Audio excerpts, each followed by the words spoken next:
देखिए, तीन चीजें एक साथ हुई हैं इजराइल में। किस तरह से एक एक सिलसिलेवार तरीके से चीजें हो रही है, जरा जानकारी हम आपको दे देते हैं। क्योंकि देखिए, इजराइल में सबसे पहले आतंकी हमला हुआ। जो तस्वीर आप देख रहे हैं वो जाफा की है।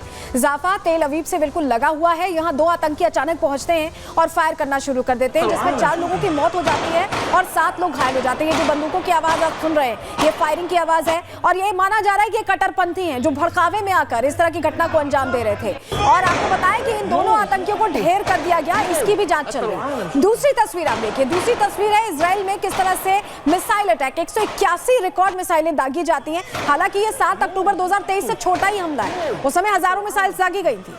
लेकिन आप देखिए, ये अचानक हमला होता है और महज 25 से 30 मिनट में पूरी तरह से आसमान रोशनी से चमक उठता है। ये मिसाइल्स की रोशनी थी जिसको नेस्तनाबूद कर दिया, इन मिसाइल्स को डीएक्टिवेट कर दिया। आयरन डोम और भी जो डिफेंस सिस्टम्स थे उन्होंने, और इसके अलावा ब्रिटेन और अमेरिका ने भी जो युद्धपोत तैनात किए उनसे भी मदद मिली।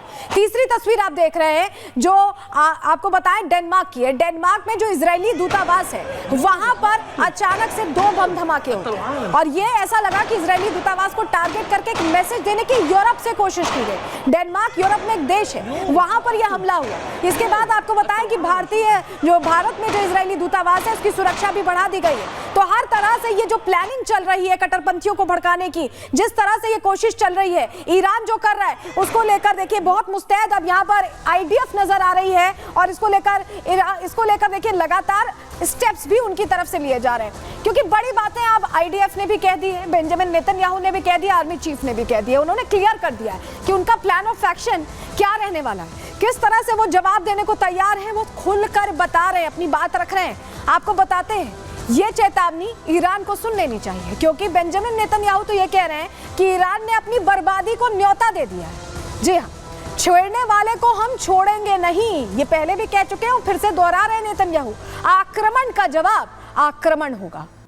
हमलाकार ईरान ने बड़ी गलती की है। ये कौन कह रहा है? योव गैलेंट जो रक्षा मंत्री हैं वहां पर, वो कह रहे हैं कि अब ईरान रहेगा या इजराइल, यानी साफ कर देंगे, मैप से साफ कर देंगे, नक्शे से साफ कर देंगे। कह रहे हैं कमांड और कंट्रोल हमारा होगा, समय तय करके हमला होगा। देखिए हर्जी हलेवी क्या कह रहे हैं, जो आईडीएफ चीफ हैं, इजराइल डिफेंस फोर्स के चीफ, कह रहे हैं कि दुश्मन की चुनौती हम स्वीकार रहे हैं, वक्त पर हम महाप्रहार करेंगे, समय तय करेंगे और उस हिसाब से अटैक करेंगे और ईरान को अब कीमत चुकानी पड़ेगी। ये बिल्कुल क्लियर कर दिया है यहाँ पर हर्जी हलेवी ने भी, जो आईडीएफ चीफ हैं। वहीं आपको बताएं, वहीं इस बीच एक बड़ी खबर आ रही है जहां आपको बताएं कि ईरानी हमले में जो नुकसान हुआ है उसको लेकर आईडीएफ की तरफ से बड़ी जानकारी दे दी गई है। बड़ी खबर आपके सामने रख रहे हैं। ईरानी हमले में नुकसान के दावे पर आईडीएफ ने अब आधिकारिक तौर पर बयान दिया, क्योंकि ईरान बड़े बड़े दावे कर रहा था। हमने आपको बताया, कह रहा है कि 20 से 30 F-35 विमानों को हमने पूरी तरह से ध्वस्त कर दिया है,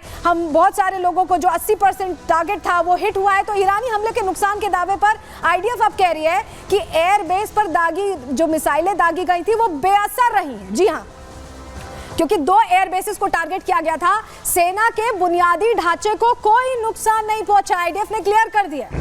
आईडीएफ अब बता रहा है कि कोई नुकसान नहीं पहुंचा है, केवल 2 नागरिक छर्रे लगने से, यानी जो स्प्रिंटर्स होते हैं जो मिसाइल से निकलते हैं, उनसे मामूली रूप से घायल हुए हैं। आयरन डोम सिस्टम की वजह से, जो एयर डिफेंस सिस्टम है इनका, उसकी वजह से कोई नुकसान नहीं हुआ। ये क्लियर कर दिया गया है आईडीएफ की तरफ से, जो बात हम आपको कह भी रहे थे। अब ऐसे में 4 मोर्चों पर इस वक्त इजराइल बहुत मुस्तैदी से युद्ध लड़ रहा है। देखिए आपके सामने हम जानकारी जल्दी से रख रहे हैं। देखिए गाजा से शुरू हुई थी बात, लेबनान उसमें कूद पड़ा क्योंकि हिजबुल्लाह उसमें कूद पड़ा, गाजा से हमास को जवाब दिया गया, वहीं यमन से हूती भी कूद पड़े और अब ईरान कूद पड़ा है इस युद्ध में। और इन 4 मोर्चों पर जवाब इजराइल मुस्तैदी से दे रहा है। छोटा सा देश है लेकिन अपने अस्तित्व की लड़ाई लड़ रहा है और बता रहा है कि टेक्नोलॉजिकली कितने आगे हैं, जो आप सोचते हैं उससे आगे हैं। और यही वजह है कि देखिए अलग अलग फ्रंट्स पे, हमास हो, हिजबुल्लाह हो, हूती हो, ईरान हो, सबको खुले तौर पर जवाब दे रहा है। अभी हमने आपको बताया कि जो बड़ी बातें कही गई हैं इन 4 मोर्चों पर युद्ध को लेकर, ईरान को तो सीधे सीधे कह दिया है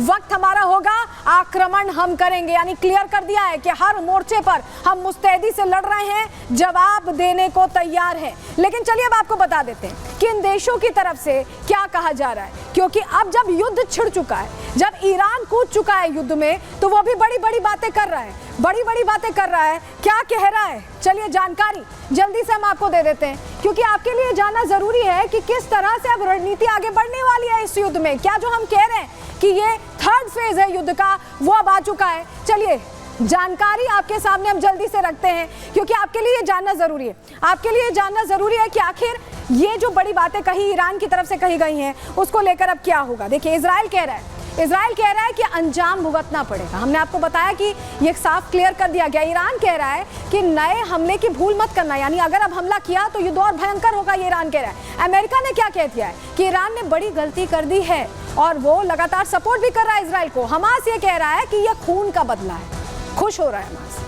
हिजबुल्लाह की तरफ से कहा गया कि इजराइल को सजा मिलेगी, क्योंकि अभी ताजा जख्म है हिजबुल्लाह का नसरल्लाह के जाने का, तो ऐसे में वो कह रहा है कि सजा मिलेगी। लेकिन इन सब के बीच आप समझिए कि नेतन्याहू की रणनीति यही है कि जवाब देंगे, और यही वजह है कि उनकी तरफ से एक्शन प्लान तैयार कर लिया गया। चलिए जरा अब आपको बताते हैं कि ईरान में कैसे टेंशन बढ़ गई। जी हाँ, जिस तरह के हालात बने हुए हैं, ईरान के जो लोग हैं वो घबरा गए।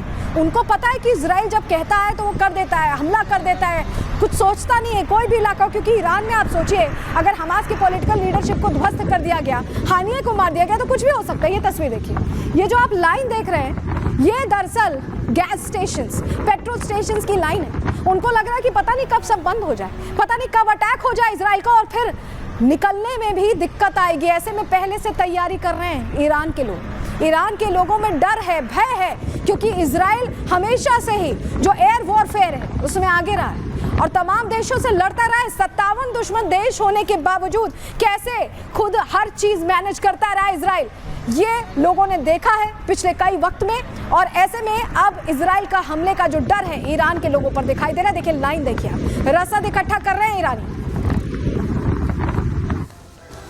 तो चलिए अब आपको बता देते हैं कि ये जो रसद इकट्ठा कर रहे हैं, क्या प्लान ऑफ एक्शन रहने वाला है इजराइल का। हमने आपसे कहा था कि हम आपको बताएंगे कि कैसे एक एक चीज को प्लान करके इजराइल आगे बढ़ने वाला है। फर्स्ट फेज क्या होगा? फर्स्ट फेज में पहले सैन्य ठिकानों को टारगेट किया जाएगा। जी हाँ, उन्हें ध्वस्त कर दिया जाएगा।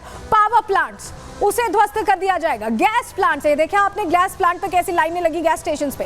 एयर डिफेंस सिस्टम को भी खत्म करने की तैयारी पहले इजराइल कर रहा है। ये सब कुछ एयरबेस को फर्स्ट फेज में ही पूरी तरह से खत्म किया जाएगा। सेकंड फेज की अब बात कर लेते हैं। सेकंड फेज में क्या होगा? ईरानी सत्ता के प्रमुखों को टारगेट करने वाला इजराइल, उसके लिए एक्शन प्लान तैयार किया गया है। सुरक्षा संगठन के प्रमुख को टारगेट करेगा, IRGC के चीफ को टारगेट करेगा।